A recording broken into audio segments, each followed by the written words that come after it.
I'm picturing your life, how the years will all play out.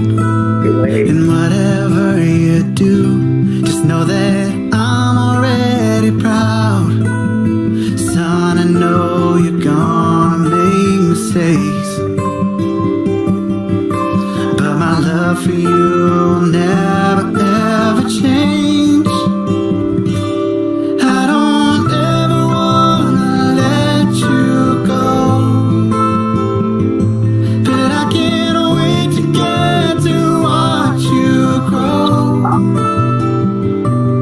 And no matter what this life might bring, I want you to know that you will always be, you will always be my son.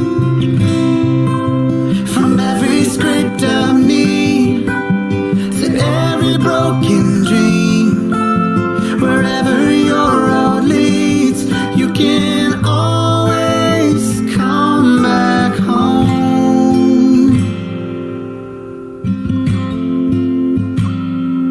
I don't ever wanna let you go, but I can't wait to get to watch you grow.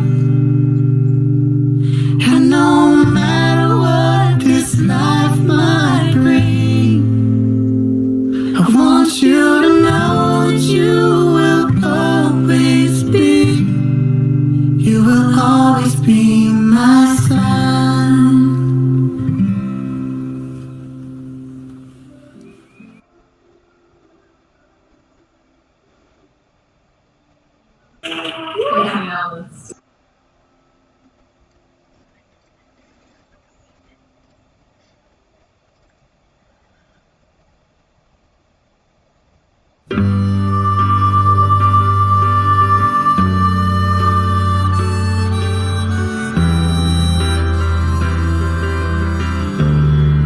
The road is long,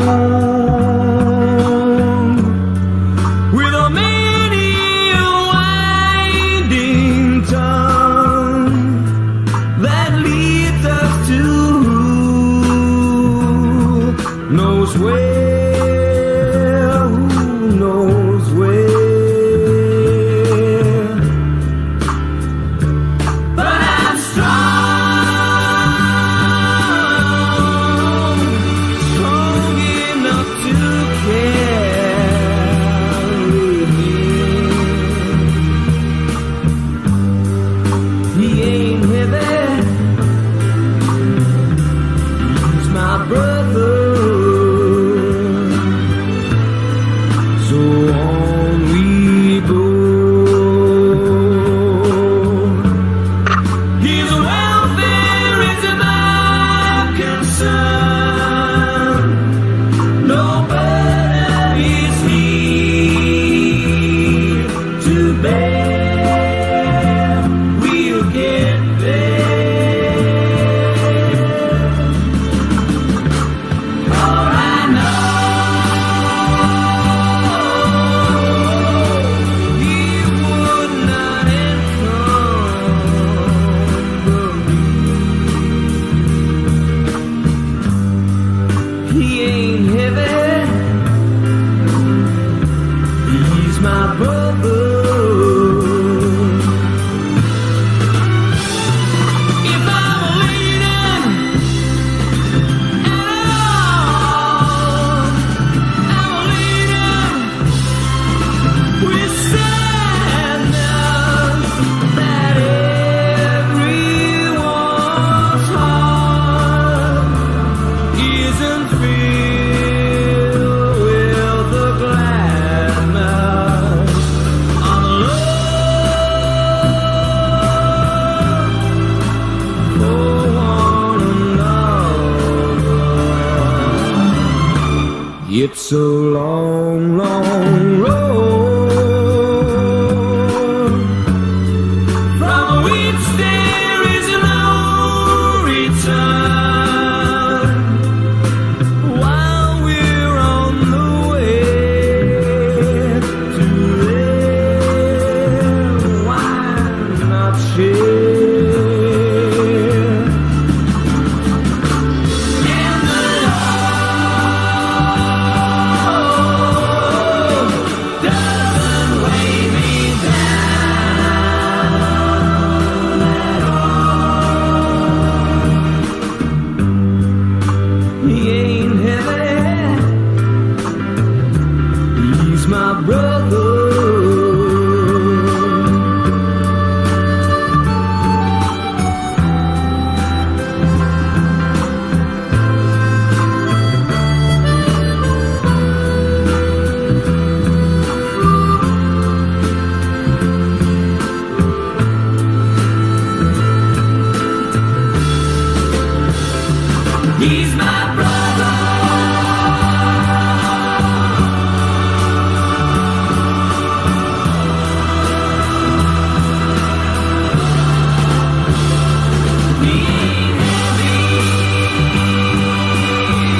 Okay, ladies and gentlemen,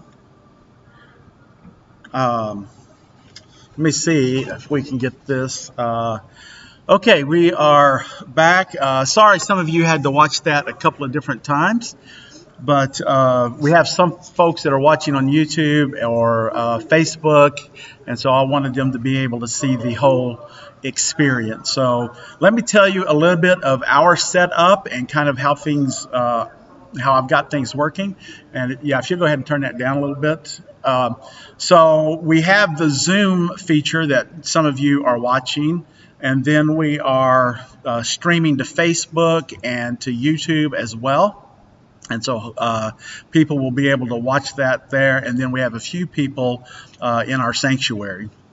We're doing it here in our sanctuary for a couple of reasons. One is we've been streaming live from the church here since the pandemic, and so we felt like this is the place that we had the best internet connection and the best equipment to be able to do everything. And so that's one of the reasons that one of the primary reasons that we chose that. But we also have people in our congregation that wanted to be able to join with us, and so we have some folks in the congregation today that are watching as well. And so we're grateful to have them here supporting us as well. And so I want to thank you, all of you, for being here and watching. We do have a kind of an order of service that we have kind of laid out, and I just want to thank everyone who's participating today. We really appreciate that. And we're going to have some of the friends and some of the family speak first. And we have that in a couple of different ways. We have that some will be speaking live, and some have chosen to record a video because they didn't think that they could speak live. And so I will be trying to manage all of that. And we have a TV screen set up for our second display for those of you who are a little tech savvy. And so if you see us looking at that, that's what we're looking at. We want to see this kind of the same thing you're seeing. So if we are looking to the screen instead of looking into the camera, please forgive us, but that's kind of why that's taking place like that. So I want to say welcome. Thank you for being here. Can everybody hear me okay? If you give me a little thumbs up. Everybody hear me okay? All right, great. Thank you. And so I just want to say thank you. So many of you have been generous and have given to a GoFundMe campaign, and we really appreciate that. That has really been helpful. We have had people who have donated trees, who have given trees in honor of Aaron, and there's a couple of ways that that has happened. One is my wife has posted, and we also posted it on the Obituary.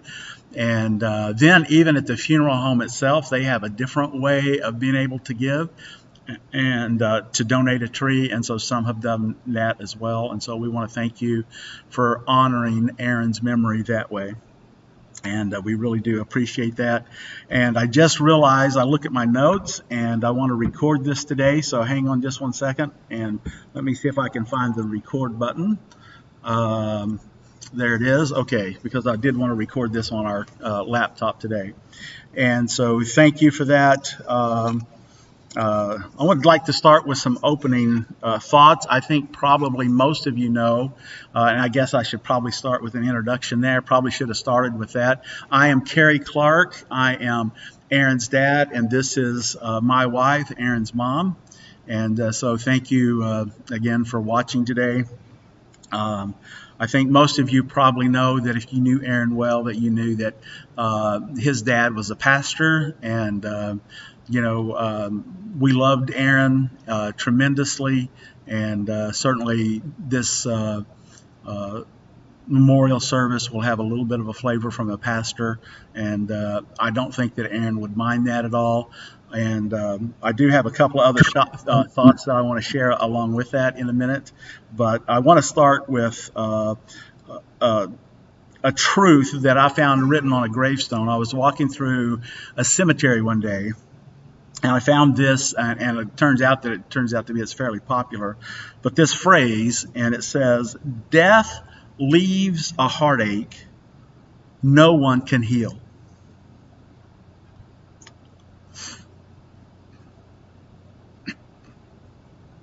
Love leaves a memory that no one can steal. And so we are finding that to be ever true this last couple of weeks. So today we have come, all of us, to share our heartache and our memories. We're here to remember and to honor Aaron. We're here today to remember a family member and a friend. And we have come really to share to share in the loss of Aaron. And we have come to weep, to feel, to wonder in anguish, and perhaps most importantly, we're here to say goodbye. I remember after his best friend Derek Scott's funeral, Aaron was upset because in his mind, they did not do Derek justice. When the memorial, well, let me say this, Aaron could be quite opinionated, and so he didn't feel like they did Derek justice. Well, today, we want to do Aaron justice. When this memorial is over, it's my hope that we have captured many of the characteristics of Aaron Michael Clark. In remembering, we remember all that Aaron was. We remember his laughter, his smile, and his bright blue eyes. We also remember that he was not a perfect man. He had his shortcomings, as do we all. We're here to remember the things about him that we loved and the things that made Aaron uniquely Aaron. In a few minutes, we'll hear from family and friends. We'll hear their memories, their thoughts, and their feelings about Aaron. And yet, today we're not here with slick answers. We're here today because death is tough stuff. And we may not understand, and that's okay. Many of us are definitely hurting today. However, we also need to remember what the Bible teaches us in Ecclesiastes chapter 7, verse 2. It is better to go to the house of mourning than to go to a house of celebration. For death is the destiny of every person. The living should take this to heart. The Bible reminds us that it is good for us to gather here today and to mourn. And there's 3 reasons why. First, it's a time for us to celebrate the life that God gave to Aaron. We may be sad, but we also want to remember his uniqueness. Second, it's a time for us to say goodbye to Aaron. And as hard as it is, this memorial service helps with the grieving process. And then third, it's time for us to take a look at our own lives. We are all going to die someday. And it is time for us to consider our legacy and to face our own mortality.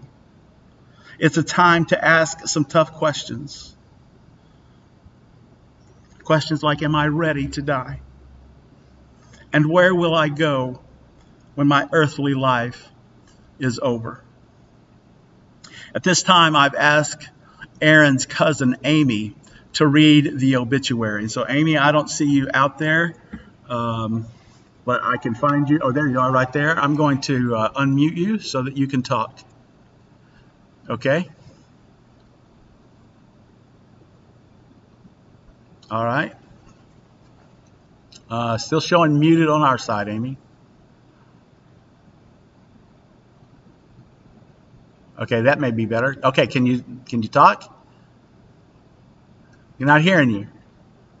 You show unmuted on our side.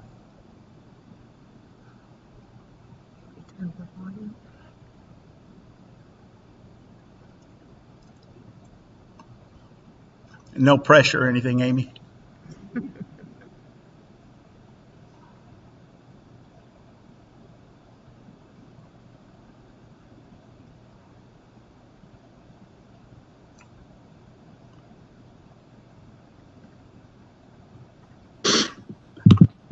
I don't know. Hear me? Yeah, we are hearing somebody. Okay. All right. I just want to share a quick story. All my memories with Aaron are when we were really little, when he lived in Anadarko. We lived just down the road from each other. So he was either with us or I was over when Katie would be babysitting me. And my best memories are of him dressing up. He loved to dress up as a superhero. And he would go to the grocery stores with us. He'd pick me up from my campfire girls, and he would be in costume. And all the old ladies at Walmart loved him.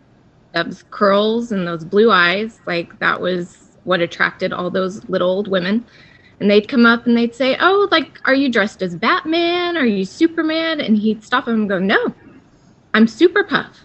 That was the name. That was him. And I was talking with a friend of mine about him the other day that grew up with us. And whenever you ever mention Aaron, what first comes to mind is Super Puff. And it's something we'll just never. So I'm going to go ahead and just read now. Aaron Michael Clark died unexpectedly April 6, 2021. Aaron was born in Chickasha, Oklahoma on April 3, 1986 to Carrie and Mary Kay Polisano Clark. He had lived in Anadarko, Oklahoma, Waxahachie, Texas, Portland, Oregon, Boston, Massachusetts, Alpena, Michigan, Longmont, Colorado, and finally Coeur d'Alene, Idaho, until his death. He was a musician, movie buff, comic book nerd, screenplay writer, adventurer, dreamer, and chef. Aaron graduated high school in Waxahachie, Texas. After a few years of working in the DFW area, he and his best friend Derek Scott settled in Portland, Oregon. Aaron was an avid guitarist. He played in various bands including the Mercury Tree, Bang Back, and Speak Pendulum, and performed in live shows. He toured California, Oregon, and Washington with the band The Mercury Tree. He also started a legendary house venue named Porch Couch in the basement at his home in Portland, Oregon. He enjoyed helping promote various bands and new artists. While in Oregon, he met Michelle Fowler, who was the love of his life.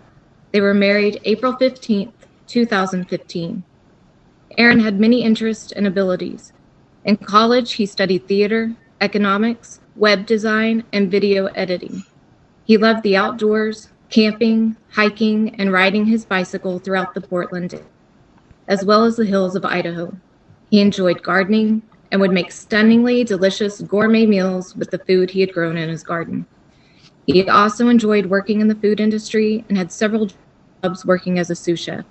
Aaron was passionate about politics and economics and had many conversations with people about the political climate of today. He was zealous about his personal and political beliefs and had a big heart for the disadvantaged and the outcast of society. Recently, Aaron had begun to slow down, traveling less and enjoying the simple life. His future plan and dream was to get a degree in fighting forest fires. He was passionate about it and excited to begin the schooling. Aaron was fiercely loyal to his friends. Those who knew him well loved and respected him. He touched many lives in his travels. He had a huge personality and loved and lived life his way. In the words of his cousin, TJ Polisano, his personality was such a force to be reckoned with. He was deeply loved and is sorely missed. Aaron is survived by his wife, Michelle, his cat daughter, Miss Travis, parents, Carrie and Mary Kay, brother Nathaniel and wife Amanda Clark, nieces and nephews, as well as numerous aunts, uncles, cousins, and many more relatives and friends. In lieu of flowers, we encourage you to go to shop.day.org,